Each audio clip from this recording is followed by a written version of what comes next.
Hello guys, এখানে সকাল সকাল আমরা ফুল ফ্যামিলি মিলে যাচ্ছিলাম ঘুরতে দীঘাতে। তো এখানে সকালবেলা আমি টোটোটা না পাওয়ায় হেঁটে হেঁটে পুরো স্টেশন অবধি গেছি। আর এখানে স্টেশনে ট্রেন এসে গেছে, আমরা এই ট্রেনে যাব হাওড়া। তারপরে হাওড়া থেকে আমাদের গাড়ি আছে তাম্রলিপ্ত এক্সপ্রেস, ওটা ছাড়বে সকাল 6:45-এ। সবে তাম্রলিপ্ত ট্রেনটা অ্যানাউন্স করেছে হাওড়াতে 20 নম্বর প্ল্যাটফর্মে। সাধারণত 20 নম্বর প্ল্যাটফর্ম থেকেই গাড়িটা ছাড়ে, তো ট্রেন এখনো ঢোকেনি।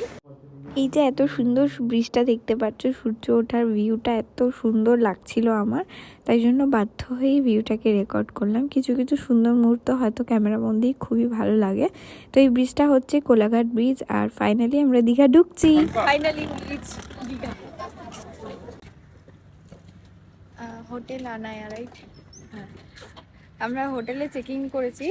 এটা হচ্ছে নিউ দীঘার একদমই কাছে নিয়ারেস্ট হোটেল, তো বিচের ধারে প্লাস রেট অ্যাবাউট তোমরা এখানে পেয়ে যাবে 1000 to 1200।